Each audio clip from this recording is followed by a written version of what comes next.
కాకినాడలో పోర్టుకు అక్రమ రేషన్ బియ్యం తరలింపుపై డిప్యూటీ సీఎం పవన్ కళ్యాణ్ వ్యాఖ్యలపై స్పందించారు. Kakinada city MLA Vanamadi Kondababu. ఇక జిల్లా కలెక్టర్ షణ్మోహన్ ఆధ్వర్యంలో స్టెల్లా ఎల్ పనామా షిప్ లో డిప్యూటీ సీఎం పవన్ కళ్యాణ్ మంత్రి నాదెళ్లతో కలిసి 640 టన్నుల బియ్యాన్ని పట్టుకున్నారు. ఇక అక్రమ రవాణాకు అడ్డుకట్ట వేస్తామని, ఇకపై ఇటువంటి ఘటనలు పునరావృతం కాకుండా అధికారులకు సూచనలు ఇవ్వాలని తనకు తెలిపారు అంటున్న కాకినాడ సిటీ ఎమ్మెల్యే వనమాడి కొండబాబుతో మా కాకినాడ ప్రతినిధి Rajesh face to face. Kakinada పోర్టులో పవన్ పర్యటన నేపథ్యంలో ఏవైతే ఈ కాకినాడ పోర్టులో రేషన్ బియ్యం అక్రమంగా తరలిందని చెప్పి వారు తనిఖీలు చేశారు. అయితే వారితో పాటు కాకినాడ సిటీ ఎమ్మెల్యే వనమాడి కొండబాబు కూడా వారితో ఫాలో అవడం జరిగింది. అసలు ఈ తనిఖీల్లో ఏమేమి గుర్తించారో వారి అడిగి మరింత సమాచారం అడిగే ప్రయత్నం చేద్దాం. సార్ చెప్పండి, ఈరోజు పవన్ కళ్యాణ్ గారితో పర్యటన చేశారు, అసలు రైసు ఏం గుర్తించారు సార్? ఈరోజు ఈ రాష్ట్రంలో దేశం మొత్తం మీద మన యాంకరేజ్ పోర్టు ఉన్నది. పోర్టు ఇది బ్రహ్మాండ పోర్టు. దీనికి ఒక పేరు ప్రతిష్ట అన్నీ ఉన్నాయి. గత 5 సంవత్సరాలుగా దూరంపూడి చంద్రశేఖర్ రెడ్డి వల్ల ఈరోజు చెడ్డ పేరు వచ్చింది. దీన్ని చెప్పాలంటే ఆ రోజు మేము ఆరోపణలు చేసినప్పుడు ఆయన ఏమన్నాడండి, నెల రోజులు కనిపించలేదు కాకినాడలో. నువ్వు నెల రోజులు కనిపించలేదు, ఎక్కడికి వెళ్ళావు అని చెప్పు అడిగాను నేను. మీరు చెప్పకపోతే నేను చెప్తానన్నాను. ఆ రోజు చెప్పాడు ఆయన. నేను ఐవేరీ కోస్ట్ వెళ్ళాను, అక్కడ రైస్ వ్యాపారం మాది. రైస్ వ్యాపారంలో మేము రాజులు కింగులు. ఇప్పుడు అక్కడి నుంచి కూడా వ్యాపారం చేసుకుని గొడవలు కట్టడానికి వెళ్తామని చెప్పాడండి ఆ రోజు. మీ మీడియాలో ఉంటాయి చూడండి. అదేవిధంగా అధికారం కోల్పోయిన తర్వాత మొన్న ఏం మాట్లాడాడండి, ఈరోజు అక్రమ బియ్యాలు అరికట్టాలి, అక్రమ వ్యాపారాలు అరికట్టాలి. నిజాయితీగా చేసే వాళ్ళ మీద మేము పోరాటం చేయట్లేదు, ఎవరు ఆపట్లేదే. నిజాయితీగా చేసుకోమంటున్నాం, వ్యాపారం చేసుకోవాలి, పోర్టు నడాలి, అన్నీ నడాలి. ఈరోజు అక్రమ బియ్యం ఎలా జరుగుతున్నాయి అన్ని దాని మీద ఇన్స్పెక్షన్ చేశారు. చేసినప్పుడు ఈయన మళ్ళీ ప్రెస్ మీట్ పెట్టాడు అధికారం కోల్పోయిన తర్వాత. నాకు రైస్ వ్యాపారం లేదని చెప్తున్నాడు. చూడండి దాన్ని బట్టి. అంటే ఆ రోజు 5 సంవత్సరాల అధికారం నడ్డు పెట్టుకునే అక్రమ వ్యాపారం చేస్తావు, ఐవేరీ కోస్ట్ దాకా వెళ్ళిపోయావు, గొడవలు కట్టావు, నువ్వే చెప్పావు. ఈరోజేమో నీ బినామీలు పెట్టుకుని నడుపుతున్నావు. ఈ రోజున దాన్ని అరికట్టడం కోసం ఈరోజు అన్ని కూడా ప్రయత్నాలు ఇవన్నీ కూడా.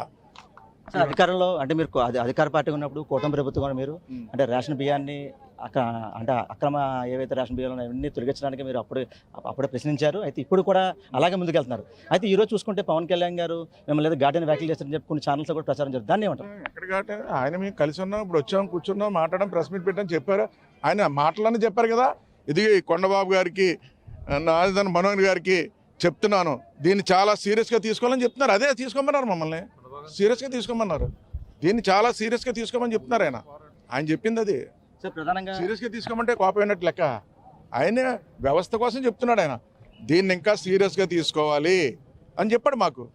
ఎస్, వాస్తవం, సీరియస్గా తీసుకోవాలి కదా. ప్రధానంగా కాకినాడ సిటీ ఎమ్మెల్యేగా మీరు ఉన్నారు, అంటే జనసేన అధినేత డిప్యూటీ సీఎం పవన్ కళ్యాణ్ మీకు ఒక భరోసాగా, మీకు నమ్మకంతో దీని మీద యాక్షన్ ప్లాన్ తీసుకోవాలని చెప్పి ఆయన చెప్పడం జరిగింది. అయితే అధికారులకు కానీ, సివిల్ సప్లై అధికారులకు కానీ, లేకపోతే దళాలకు కానీ మీరు ఇచ్చే సూచన ఏంటి? చూసిన ఆయనే చెప్పాడు కదా ఈరోజు, మాకే సహకరించట్లేదు, నేను డిప్యూటీ సీఎంని అని చెప్పి. ఈరోజు ఉంది, లోపాలు ఉన్నాయి. ఎలా లోపాలు అంటే, ఇప్పుడు డిఎస్ఓ ఉన్నాడు, పాత ప్రభుత్వంలో వ్యక్తి ఆయన, ఇంకా కింద ఉన్న వాళ్ళు ఉన్నారు, పాత ప్రభుత్వంలో ఉన్నారు, ఇలా రకరకాలు ఉన్నాయి. ఆ వ్యవస్థని ఇంకా బాగా చేయాలి. ఇప్పుడు మనం అన్నీ ఆయన దృష్టి కూడా వచ్చినాయి కదా కొన్ని.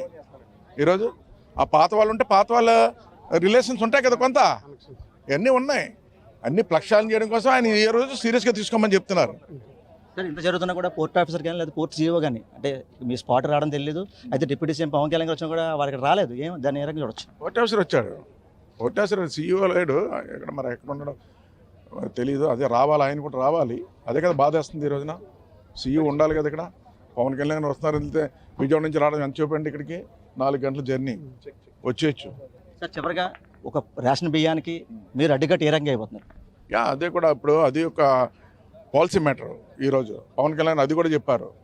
ఓకే, ఇదంతా జరగకుండా డబ్బులు ఇచ్చేస్తే బాగుంటుందేమో అన్న ఆలోచన కూడా చెప్పాడు ఆయన. కానీ ఇవ్వడానికి లేదు. అది పేదవాడికి బియ్యం అనేది ఇవ్వాలి. కొంతమంది తినేవాళ్ళు ఉన్నారు, కొంతమంది తినని వాళ్ళు ఇచ్చేస్తున్నారు. అది పాలసీ మ్యాటర్. దాన్ని ఎలాగ ఆలోచిస్తున్నారు, దాని మీద కూడా ఆలోచన చేస్తున్నారు. అదేవిధంగా ఈ రేషన్ బియ్యం ఎలాగ తరలిస్తున్నారు, ఏ విధంగా తరలిస్తున్నారు అనేది ప్రక్షాళన చేసి దీని మీద ఒక సీరియస్గా ముందుకెళ్దాం అనేది ఒక ప్రణాళికతో ముందుకెళ్తున్నారు ఆయన. ఇప్పుడు అరికడతాం కూడా. అయితే చూసాం, అయితే ఏవైతే కాకినాడ పోర్టులో అక్రమంగా తరలిస్తున్నారు రేషన్ బియ్యాన్ని ఖచ్చితంగా అడ్డుకట్టు వేస్తాము. అలాగే ఎవరైతే గత ప్రభుత్వంలో ఉన్న ఆఫీసర్లు ఈ రోజుకి కూడా ఉన్నారు, వారిని అంటే ఏం చేస్తే బాగుంటుంది, ఎలా చేస్తే బాగుంటుంది అని దీనిపై రూపకల్పన చేస్తాము. అలాగే పేదవాడికి అందవలసిన రేషన్ బియ్యం పక్కదో పట్టించడం ఇది చాలా అన్యాయం. అంటే దీనికి ఖచ్చితంగా ఏవైతే ఈ ఆగడాలను అడ్డుకట్టు వేస్తామని చెప్పి ఎవరైతే కాకినాడ సిటీ ఎమ్మెల్యే వనమాడి కొండబాబు చెప్పే పరిస్థితి కనబడుతుంది. ఇదే కూడా తాజా పరిస్థితి. కెమెరా పర్సన్ సురేష్తో రాజేష్, ఐ న్యూస్, కాకినాడ జిల్లా, కాకినాడ సీపోర్ట్ నుంచి.